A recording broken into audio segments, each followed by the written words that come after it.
हाँ भैया, आज हम लोग को बात करनी थी। पंकज भाई, इसको बंद कर दो या धीमे कर दो, आवाज थोड़ी तेज है। स्लो कर दो यहां से, ठीक।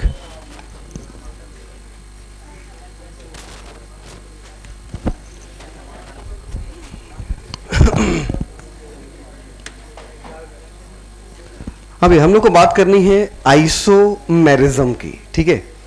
नया चैप्टर स्टार्ट कर रहे हैं, आइसोमेरिज्म। सबसे पहली बात यह है कि आइसोमेरिज्म के दो क्राइटेरिया होते हैं। एक को हम लोग बोलते हैं स्ट्रक्चर आइसोमेरिज्म और एक को बोलते हैं स्टीरियो आइसोमेरिज्म। फर्क क्या होता है, कुछ भी नोट नहीं करेंगे अभी।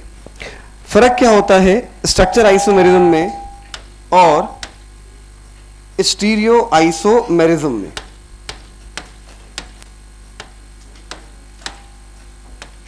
ठीक है, हम लोग के पास कोई एटम P है, ये सिंगल बॉन्ड Q से जुड़ा है, ये सिंगल बॉन्ड R से जुड़ा है, ये सिंगल बॉन्ड S से जुड़ा है। अब आपने क्या किया कि यहां से इस वाले S को हटाया, यहां से इस वाले S को हटाया और एक नया स्ट्रक्चर बनाया, P single bond Q single bond R single bond S। तो अभी क्या था, S का बॉन्ड था किसके साथ, मानते हो ना। अब क्या हुआ, अब S का बॉन्ड किसके साथ हो गया, मतलब बॉन्ड टूटा, टूट के कहीं और अटैच हुआ। अगर ऐसा हो कि एटम अपना बॉन्ड तोड़ के किसी और के साथ लिंक करे, किसी और एटम के साथ लिंक करे, एटम उतने ही हो जितने थे, तो ये 100% स्ट्रक्चर आइसोमेरिज्म होगा। क्या होगा, स्ट्रक्चर आइसोमेरिज्म। बॉन्ड का टूटना, बॉन्ड का टूटना, किसी और एटम से जुड़ जाना, बॉन्ड का टूटना और किसी और एटम से जुड़ जाना, इसको आप क्या बोलोगे, स्ट्रक्चर आइसोमेरिज्म। अच्छा, इन दोनों के स्ट्रक्चर में 100% फर्क दिखाई दे रहा है। क्यों फर्क दिखाई दे रहा है, क्योंकि हमें साफ साफ दिख रहा है कि अभी S R से जुड़ा था और इस वाले में कुछ चेंज है और यहां बॉन्ड में भी चेंज है। अब जो बॉन्ड है, P और S के बीच में बॉन्ड नहीं था, लेकिन अब P और S के बीच में बॉन्ड आ गया है, मतलब क्या बदल चुका है, स्ट्रक्चर बदल चुका है। तो आप क्या बोलोगे, स्ट्रक्चर आइसोमेरिज्म। अच्छा, आपने अगले एक स्ट्रक्चर बनाया और यहां से आपने S को बॉन्ड वही रहने दिया, P single bond Q single bond R, और इस वाले S को थोड़ा सा चेंज कर दिया और इस S को यहां लगा दिया थोड़ा सा चेंज करके। लेकिन बॉन्ड अभी भी R और S के बीच में है और बॉन्ड अभी भी R और S के बीच में ही है, बॉन्ड चेंज नहीं हुआ है। और जब तक बॉन्ड चेंज नहीं होगा तब तक स्ट्रक्चर आइसोमेरिज्म नहीं होगी। तो ये स्ट्रक्चर आइसोमर तो नहीं है, या तो ये आइसोमर नहीं है और या तो ये स्ट्रक्चर आइसोमर नहीं, ये कंफर्म है, उसमें कोई डाउट नहीं। स्ट्रक्चर तो एग्जिस्ट नहीं कर सकता है, क्योंकि स्ट्रक्चर तो तभी एग्जिस्ट करेगा जब एटम के बीच का बॉन्ड चेंज होगा। जब तक बॉन्ड चेंज नहीं होगा तब तक स्ट्रक्चर आइसोमेरिज्म एग्जिस्ट नहीं कर सकती है। ये दिमाग मत लगाना कि बॉन्ड चेंज हो चुका है, नहीं यार, बॉन्ड चेंज नहीं हुआ है। अभी भी बॉन्ड P Q से है, P Q से है, Q R से है, Q R से है, R S से है, R S से है, बॉन्ड अभी दोनों में सेम है। तो स्ट्रक्चर दोनों का सेम है। ये मत बोलना कि स्ट्रक्चर डिफरेंट हो गया। स्ट्रक्चर तब तक डिफरेंट नहीं होगा जब तक एटम अपना बॉन्ड तोड़ के किसी और के साथ जुड़ेगा नहीं। इसका मतलब भैया बोला यार ये अरुण तोमर है, ठीक है, और बोला ये शंभुनाथ तिवारी हो गया। अबे कैसी बात कर रहे हो भाई, कंपाउंड को रोटेट करने से कंपाउंड बदलता नहीं है, और जब तक कंपाउंड बदलेगा नहीं तब तक स्ट्रक्चर आइसोमेरिज्म एग्जिस्ट नहीं करेगी। यहां पे आपने सिर्फ इस एक एस को हटा के ये टिल्ट कर दिया है, ऐसे कर दिया है, बॉन्ड ब्रेक नहीं हुआ है। अभी भी बॉन्ड आर और एस के बीच में था, इसमें भी बॉन्ड आर और एस के बीच में है। बॉन्ड अगर चेंज नहीं हुआ है तो ये स्ट्रक्चर आइसोमर नहीं है। तो ये है क्या? अच्छा, बोलते हैं दो ऐसे कंपाउंड जिनके मॉलिक्यूलर मास सेम हो। ये वाला पेन ला जरा, हरा वाला। कोई बात नहीं, कोई बात नहीं, कोई बात नहीं, वाला उठा दो जरा। दो ऐसे कंपाउंड जिनके मॉलिक्यूलर मास सेम हो लेकिन स्पेशियल अरेंजमेंट या स्पेक्ट्रियल अरेंजमेंट एटम का चेंज हो जाए तो उसको हम लोग बोलते हैं स्टीरियो आइसोमर। भाई जैसे यहां पे एक कार्बन है, इस कार्बन से ये दो एटम जुड़े हैं, ये भी ग्रीन कलर का एटम है और ये भी ग्रीन कलर का एटम है, ठीक। अब आपने क्या किया, ये थोड़े से डिफरेंट है, एकदम सेम होने चाहिए, एकदम सेम हो। अगर मेरी बात समझो भाई, जैसा कलर का ये है, ये सोच लो ये भी बिल्कुल वैसे ही कलर का है, बिल्कुल सेम टू सेम है, ठीक, बिल्कुल सेम टू सेम है, ठीक। अब क्या किया आपने, इस वाले एटम को, यार मैं दो सेम, ऐसे मजा नहीं आएगा, दो सेम पेन दो जरा, इसको पकड़ो, दो सेम पेन दो, सेम कलर के, एकदम सेम कलर के। थैंक यू भाई। हाँ भैया ध्यान देना कि वापस कर देंगे, ले नहीं जाएंगे। हाँ। यहां पे इस एटम के पास एक, इस कार्बन से, यहां पे एक कार्बन है, इस कार्बन से एक एटम ये ऊपर जुड़ा, एक एटम ये नीचे जुड़ा, ठीक है। आपने क्या किया, अब इसको ऐसे कर दिया। अच्छा अभी तो अब हम आपको दिखा के ऐसे कर रहे हैं, अभी हमने ऐसे कर रखा है, हमने पीछे किया और कुछ चेंज किया और हमने आपसे पूछा बताओ कौन सा एटम ऊपर गया कौन सा नीचे गया, क्या बता पाओगे? नहीं, क्योंकि दोनों एटम सेम है। स्पेशियल अरेंजमेंट का मतलब होता है आकाशीय व्यवस्था। यूपी बोर्ड हिंदी मीडियम जो मेरे भाई लोग हैं वो समझे। स्पेक्ट्रियल अरेंजमेंट का मतलब होता है आकाशीय व्यवस्था। आकाशीय व्यवस्था मतलब स्पेक्ट्रियल अरेंजमेंट तब तक चेंज नहीं होगा जब तक ये एटम अलग अलग नहीं होंगे। अगर एटम सेम है आप कितना भी चेंज करो, हाँ अगर दिखा के चेंज करेंगे तब तो आपको लगेगा नहीं यार हो रहा है, लेकिन अगर हमने बिना दिखाए चेंज कर दिया तो आप नहीं बता पाओगे कौन सा एटम ऊपर गया और कौन सा एटम नीचे आया। तो ऐसी जगह पे, जिस जगह पे आकाशीय व्यवस्था चेंज ना हो पाए, स्पेक्ट्रियल अरेंजमेंट चेंज ना हो पाए, ऐसी जगह पे स्पेक्ट्रियल, ऐसी जगह पे स्टीरियो आइसोमेरिज्म एग्जिस्ट नहीं करेगी, क्योंकि स्टीरियो आइसोमेरिज्म का मतलब ही है क्या चेंज होना, स्पेक्ट्रियल अरेंजमेंट चेंज होना। किसका? एटम या मॉलिक्यूल का। कब चेंज हो पाएगा? जब एटम सेम होंगे या डिफरेंट? डिफरेंट। हाँ अब सही है, लाल वाला दो यार जरा, अब ये सही है। हमने बोला कि यार एक एटम ये ऊपर है एक एटम ये नीचे है, ठीक है। अब हमने क्या किया, यहां से इसको उठा के ऊपर कर दिया तो अब साफ साफ दिखाई दे रहा है कि पहले रेड वाला ऊपर था, ये ब्लैक वाला नीचे था, अब क्या हो गया, ब्लैक वाला ऊपर आ गया, रेड वाला नीचे। तो स्पेशियल अरेंजमेंट हमें चेंज होता दिखाई दे रहा है, और अगर चेंज होता दिखाई दे रहा है तो 100% यहां पे क्या होगी, स्टीरियो आइसोमेरिज्म। स्टीरियो आइसोमेरिज्म का मतलब दो या दो से ज्यादा ऐसे कंपाउंड जिनके मॉलिक्यूलर मास सेम हो, जिनके स्ट्रक्चर भी सेम हो, सिर्फ क्या बदल जाए, एटम का स्पेशियल अरेंजमेंट बदल जाए तो उसको हम लोग क्या बोलेंगे, स्टीरियो आइसोमेरिज्म। एक कंपाउंड दिखाते हैं आपको। जैसे मान लीजिए हमारे पास एक कंपाउंड ये है C डबल बॉन्ड C, यहां पे F है, यहां पे Cl है, यहां पे H है, यहां पे H है, ठीक। हमने एक नया कंपाउंड बनाया C डबल बॉन्ड C। कुछ भी लिखना मत, पेन चलाना मत जब तक बोले ना, पहले सारी बातें दिमाग में नोट करेंगे, जब सारी बातें क्लियर होंगी तब लिखवाना शुरू करेंगे। ये F था, ये F था, हमने Cl को ऊपर कर दिया, F को नीचे कर दिया, ये H, ये H। जरा सोच समझ के बोलना ये वाला H अभी किसके साइड था, F के साइड था। ये वाला H किसके साइड था, मानते हो ना, ठीक है।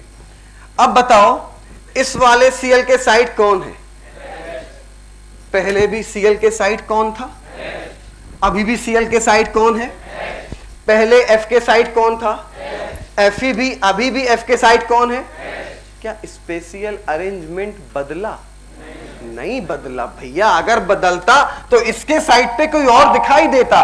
दोनों चेहरे सेम हैं, और अगर दोनों चेहरे सेम हैं तो स्पेशियल अरेंजमेंट किसी भी हाल में चेंज नहीं हो सकता है। तो एटम से जुड़े दोनों एटम कैसे होने चाहिए? डिफरेंट। जब तक डिफरेंट नहीं होंगे तब तक आप स्पेशियल अरेंजमेंट बदल नहीं पाओगे, और जब तक बदल नहीं पाओगे तब तक स्टीरियो आइसोमेरिज्म एग्जिस्ट नहीं करेगी। अच्छा, मान लीजिए हमारे पास ये कंपाउंड है C डबल बॉन्ड C, एक पे F लगा है, एक पे Cl लगा है, एक पे Br लगा है, एक पे I लगा है।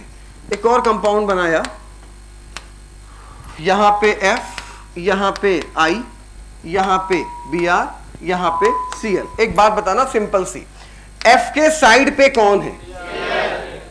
हम नहीं बोल रहे हैं, आप ही बोल रहे हो। F के साइड पे कौन है? Cl। Br के साइड पे कौन है? अब F के साइड पे कौन आया? Br के साइड पे कौन आया? बोलो, चेंज है कि नहीं है? मानते हो ना? और अगर चेंज है तो 100% यहां पे क्या है? Stereo isomerism. क्या बात पल्ले पड़ रही है? तो एक बात थोड़ी थोड़ी सी ये समझ में आ रही है कि डबल बॉन्ड वाले कार्बन से जुड़े अगर दोनों एटम सेम हैं तो किसी भी हालत में स्टीरियो आइसोमेरिज्म एग्जिस्ट नहीं करेगी। नहीं पता कौन सी स्टीरियो, ज्योमेट्रिकल स्टीरियो या ऑप्टिकल, क्योंकि ज्योमेट्रिकल भी होती और ऑप्टिकल भी, लेकिन हमें यह पता कि डबल बॉन्ड कार्बन से जुड़े दोनों एटम अगर सेम हो गए तो किसी भी हालत में यहां पे स्टीरियो आइसोमेरिज्म एग्जिस्ट। बात समझ पा रहे हो ना यार? यार तुम ऊपर आ जरा, अभी हमें नहीं लग रहा समझ पा रहे हो। तुम भी आओ यार ऊपर, और तू भी आ जा, आजा भाई आजा, ऐसे खड़े हो। हाँ तुम ऐसे खड़े हो। ये सबसे बड़ा आइटम है, ये उससे छोटा आइटम है, और ये तीसरा आइटम है। बात समझना। अबे हाँ, चिपक के खड़े हो, चिपक के। ठीक, अब मेरी बात समझना। ये वाला जो एटम है इसका बॉन्ड किसके साथ है? इसके साथ। और इसका बॉन्ड किसके साथ है? इसके साथ। और इसका बॉन्ड किसके साथ है? इसके साथ। ठीक है, हमने बोला कि एक ही कंपाउंड है। अच्छा एक बात बताओ, हम चारों लोग तराजू में बैठे हुए, हम चारों लोग का कुछ ना कुछ वेट है, पता नहीं कितना वेट है, कुछ ना कुछ वेट है हम चारों लोगों का। अब क्या हुआ, ये वाला आइटम यहां से हटा और ये वाला आइटम यहां पे आ गया। ठीक, हमें इतना बताओ, तराजू पे जो वेट पहले था वही वेट अब है या नहीं है? मॉलिक्यूलर वेट सेम है या डिफरेंट है? सेम है या डिफरेंट है? अब बताओ, बॉन्ड हमारा पहले किसके साथ था? इसके साथ था। अब किसके साथ है? बॉन्ड चेंज हुआ कि नहीं हुआ? अगर बॉन्ड चेंज हुआ तो स्ट्रक्चर आइसोमेरिज्म। अभी हम लोग क्या हुए? Structure isomerism. बात पल्ले पड़ रही ना भैया? अच्छा, ये स्ट्रक्चर हो गया। अब क्या हुआ, हम इसके साथ जुड़े हुए थे, हम ऐसे जुड़े हुए थे, हम लोग का मॉलिक्यूलर मास दोनों का पूरे कंपाउंड का जो मॉलिक्यूलर मास अब है, हमने क्या किया, अपने आप को थोड़ा टिल्ट कर लिया, हमने अपनी आकाशीय व्यवस्था, अपना स्पेक्ट्रियल अरेंजमेंट थोड़ा चेंज किया और हमने अपने आप को ऐसे से ऐसे कर लिया। ठीक है, हमें इतना बताना, बॉन्ड जो पहले था वही है कि नहीं है? क्या स्ट्रक्चर में चेंज हुआ?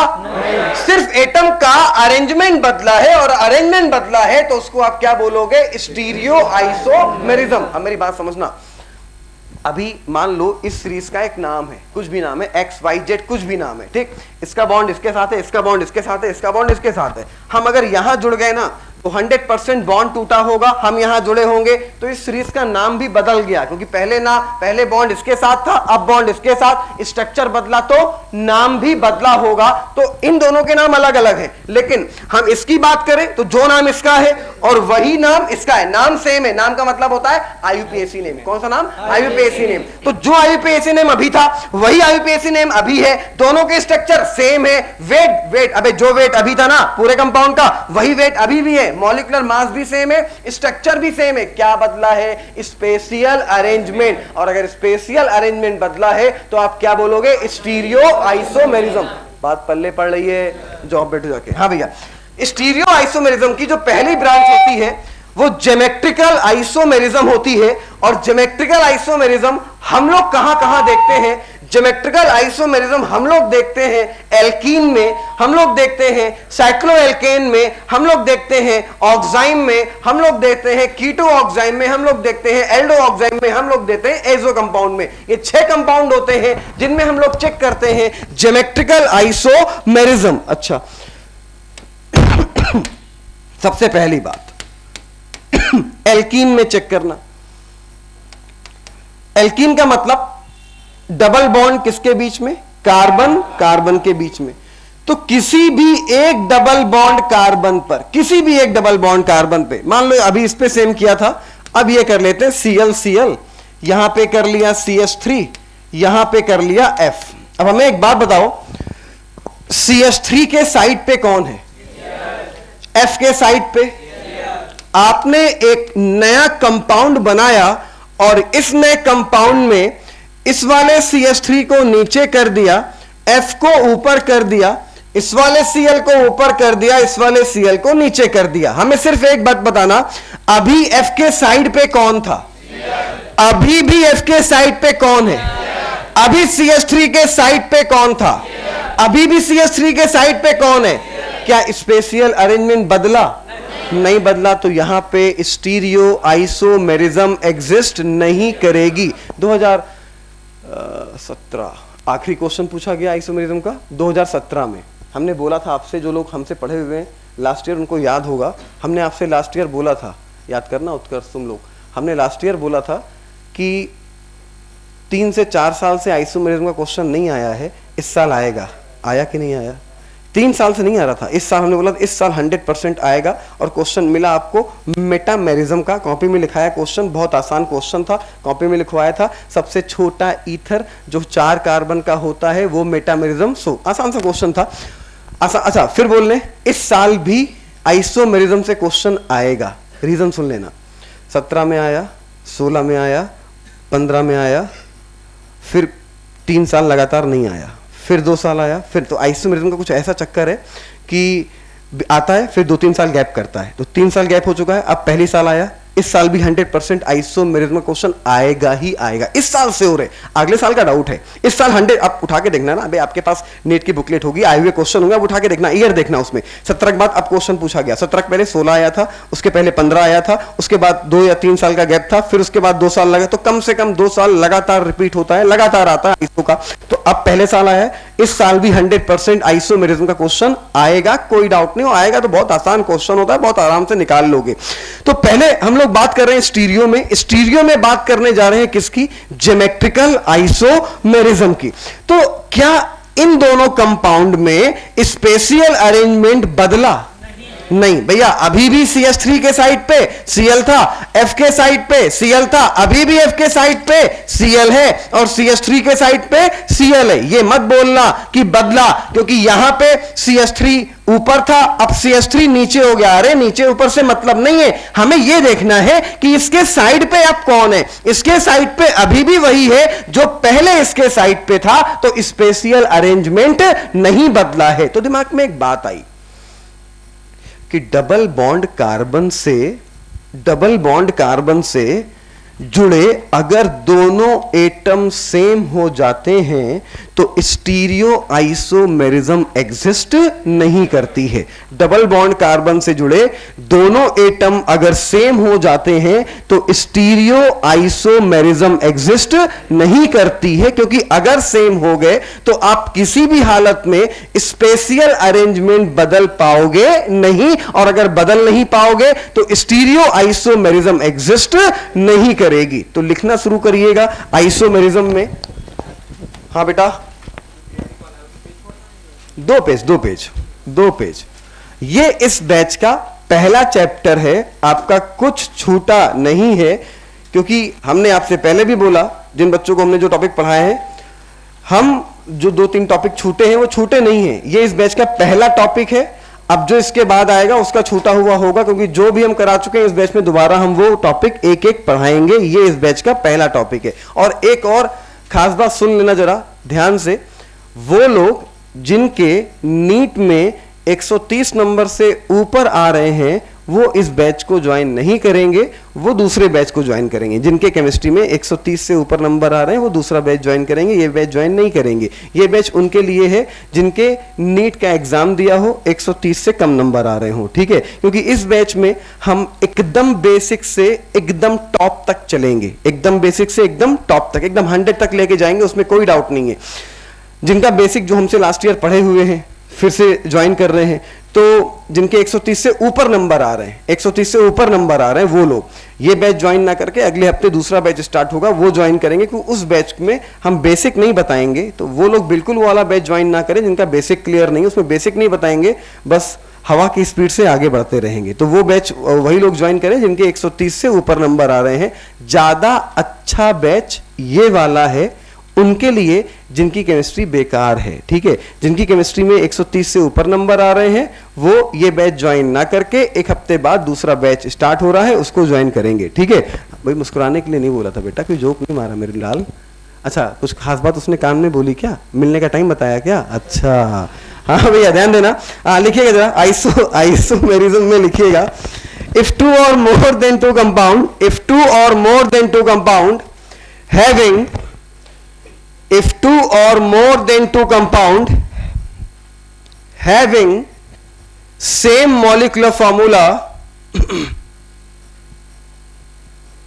if two or more than two compound having same molecular formula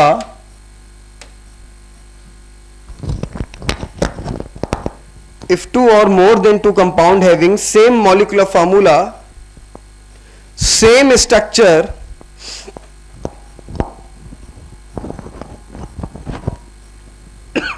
same structure, but spectral arrangement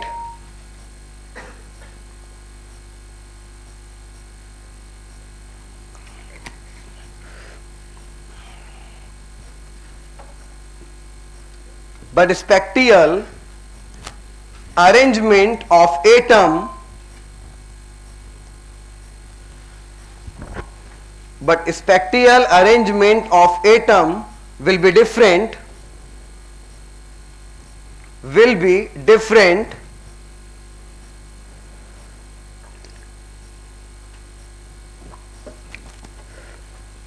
then is known as the spectral arrangement of atom will be different, then is known as the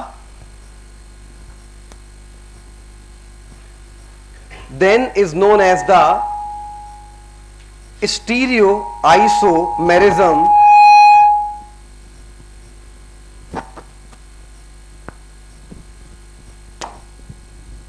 then is known as the stereo, आवाज तो आ रही ना, ठीक है mic बंद कर दिया, then is known as the stereoisomerism, and isomer are called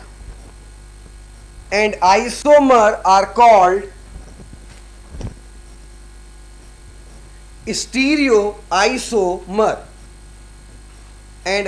are called stereoisomer। लिखा भैया? हेडिंग डालिए, types of stereoisomerism, types of stereoisomerism. First लिखिए geometrical isomerism, geometrical isomerism. Second लिखिए ऑप्टिकल आइसोमेरिज्म, ऑप्टिकल आइसोमेरिज्म। तीसरा लिखिए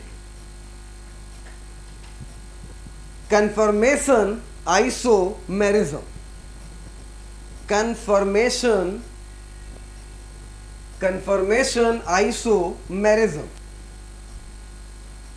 इस साल 2 क्वेश्चन आए थे आइसोमेरिज्म के, एक आया था मेटामेरिज्म से, एक आया था कन्फर्मेशन से। आंसर था 0 डिग्री एंगल, ठीक है, जिसमें बोला था कि लीस्ट स्टेबल फॉर्म कौन सी होगी। तो 2 क्वेश्चन आइसोमेरिज्म के इस साल आए थे, ठीक है।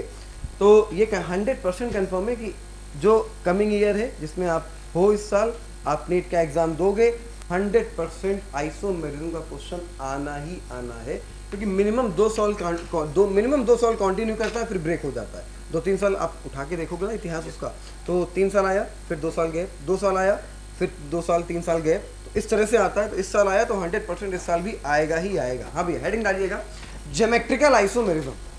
फर्स्ट हेडिंग डालिएगा geometrical isomerism in alkene. Geometrical isomerism in alkene. पहले किसकी बात करेंगे? एल्कीन की। लिख लिया भैया?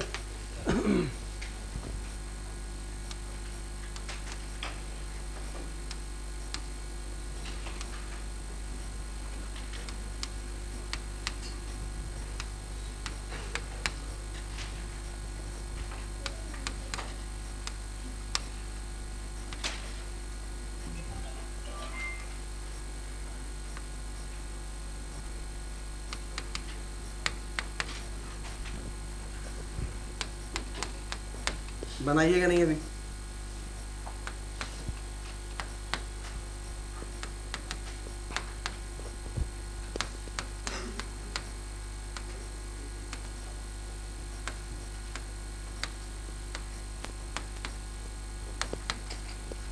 हाँ भैया, ध्यान देना।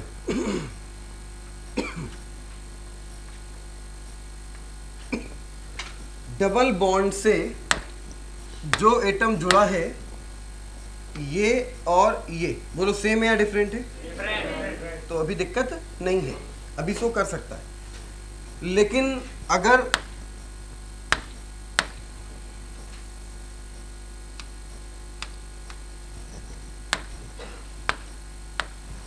हम इन दो एटम की बात करें तो बताओ सेम है या डिफरेंट है? सेम है।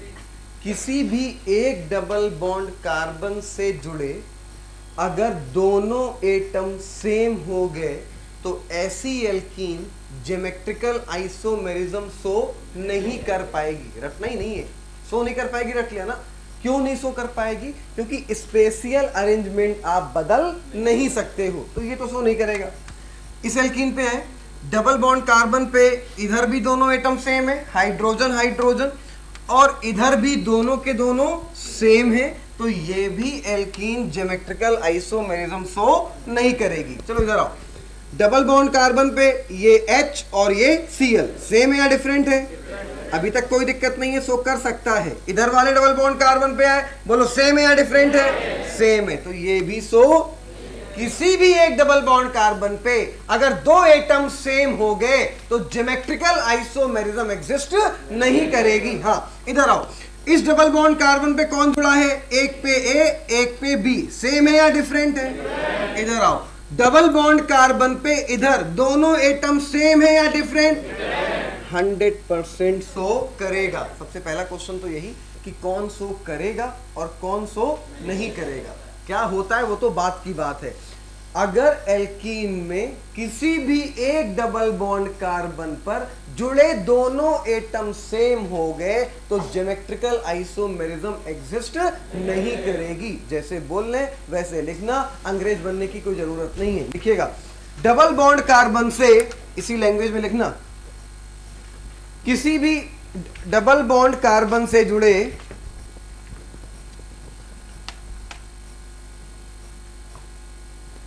किसी भी डबल बॉन्ड कार्बन से जुड़े दोनों एटम या मॉलिक्यूल, दोनों एटम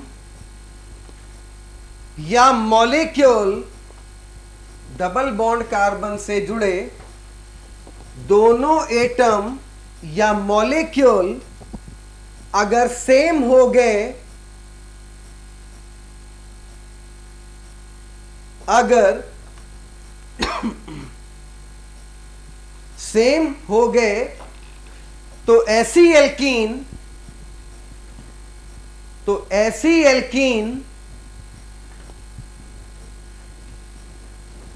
ज्योमेट्रिकल आइसोमेरिज्म, तो ऐसी एल्कीन ज्योमेट्रिकल आइसोमेरिज्म शो नहीं कर सकती है। तो ऐसी एल्कीन ज्योमेट्रिकल आइसोमेरिज्म शो नहीं कर सकती है। देखा बेटा इतना? क्योंकि रीजन भी लिखो क्यों नहीं शो कर सकती है। क्योंकि एटम का स्पेशियल अरेंजमेंट, बेटा वही एक ही बात है, स्पेशियल स्पेक्टिकल। यूपी बोर्ड के बच्चे परेशान ना हो, जो हम लोग हैं, हम लोग मतलब यूपी बोर्ड वाले उसको स्पेक्टिकल पढ़ते हैं क्योंकि टी आता है, हम लोग को पता ही नहीं होता क्या साइलेंट है क्या साइलेंट नहीं है। लेकिन जो सीबीएसई बोर्ड वाले बच्चे हैं, एससी बोर्ड वाले, वो उसको स्पेशियल पढ़ते हैं। स्पेलिंग सेम होती है, तो स्पेशियल बोलो या स्पेक्टिकल बोलो एक ही बात है। क्योंकि एटम का स्पेक्टिकल अरेंजमेंट बदल नहीं सकता है, क्योंकि एटम का स्पेक्टिकल अरेंजमेंट बदल नहीं सकता है।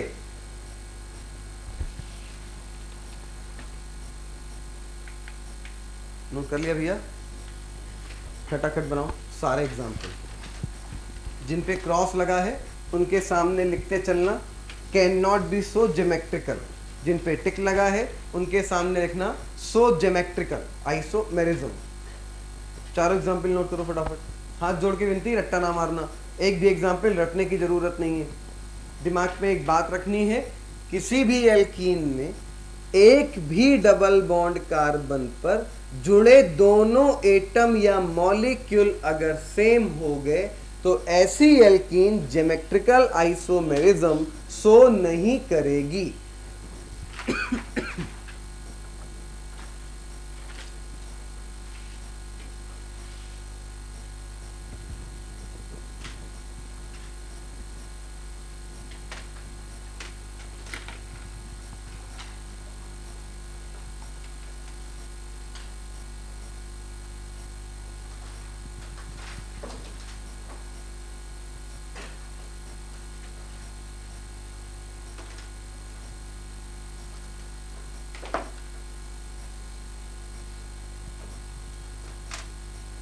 क्लास आपकी मंडे टू सैटरडे लगातार चलेगी।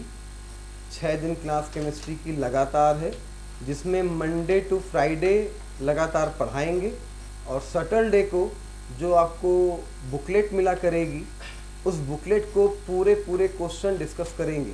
मतलब अगर 100 क्वेश्चन की 150 क्वेश्चन की बुकलेट है तो वो 150 के 150 क्वेश्चन वो डिस्कस होंगे। ये नहीं होगा कि आपको बुकलेट दे दी आप करके आ जाना, ऐसा कोई फंडा नहीं है। 150 क्वेश्चन की बुकलेट देंगे तो 150 के 150 क्वेश्चन शनिवार को डिस्कस होंगे, चाहे 2 घंटे लगे चाहे 3 घंटे लगे, ठीक है। तो क्लास जो आपकी थ्योरी क्लास चलेगी मंडे टू फ्राइडे, सैटरडे को आपकी जो सीट मिला करेगी, बुकलेट मिला करेगी, उसके एक एक क्वेश्चन का डिस्कशन हुआ करेगा।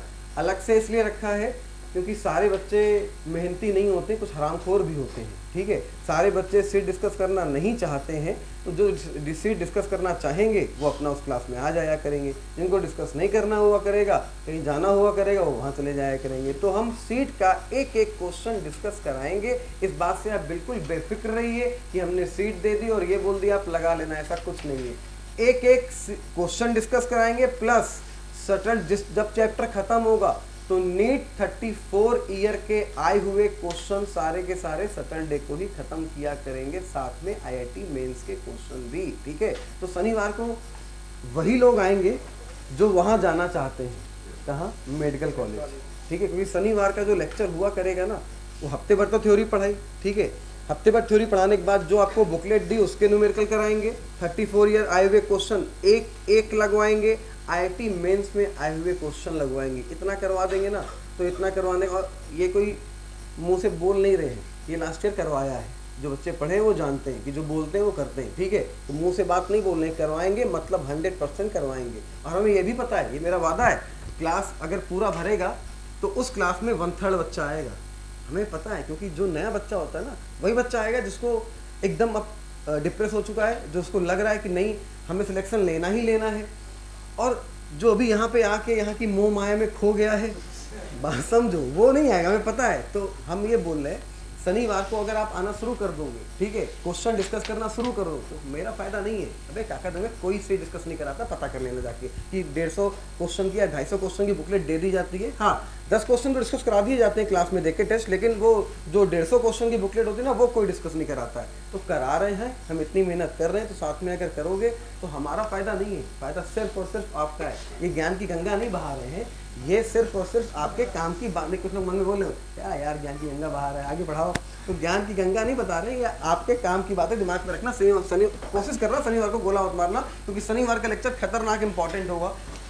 उसमें पूरा चैप्टर पढ़ाए हुए के सारे क्वेश्चन कराएंगे, जो बुकलेट देंगे उसके क्वेश्चन, आईआईटी मेंस में आए हुए क्वेश्चन और नीट के आए हुए क्वेश्चन, पूरी बुकलेट सॉल्व कराएंगे। यहाँ पे पीडीएफ चला करेगी, खटाखट क्वेश्चन लगवाया करेंगे, पीडीएफ चलेगी, उससे मतलब टाइम नहीं लगेगा, क्योंकि आपको थ्योरी पढ़ा चुके होंगे, काफ़ी कुछ डिस्कस कर चुके होंगे, तो टाइम नहीं लगा करेगा। इतना काम 2.5 से 3 घंटे में हो जाएगा। इसको नोट कर लिया भैया, ठीक बात। अभी हमने प्रेडिक्टेबल पढ़ाई कहाँ है, क्या ने पढ़ाई है, क्या ने पढ़ाई प्रेडिक्टेबल? आज इस बैच का यार बैक टू बैक की बातें करते हैं, हो ना बकलोल? हाँ भैया, वो शनिवार को मिलना तब बात करना।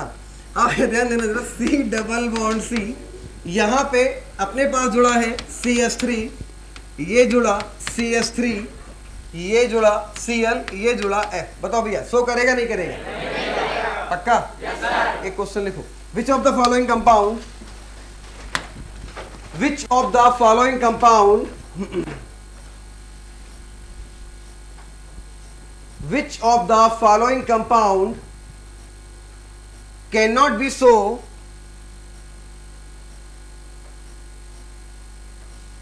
which of the following compound cannot be so geometrical isomerism?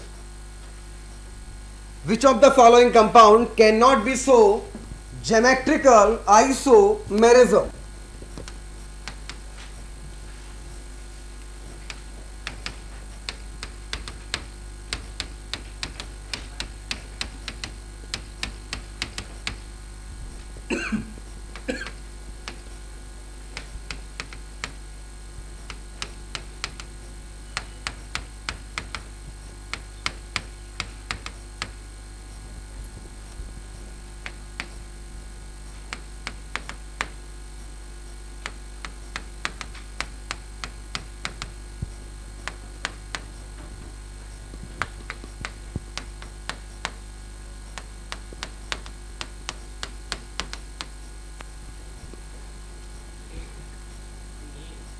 कौन सा?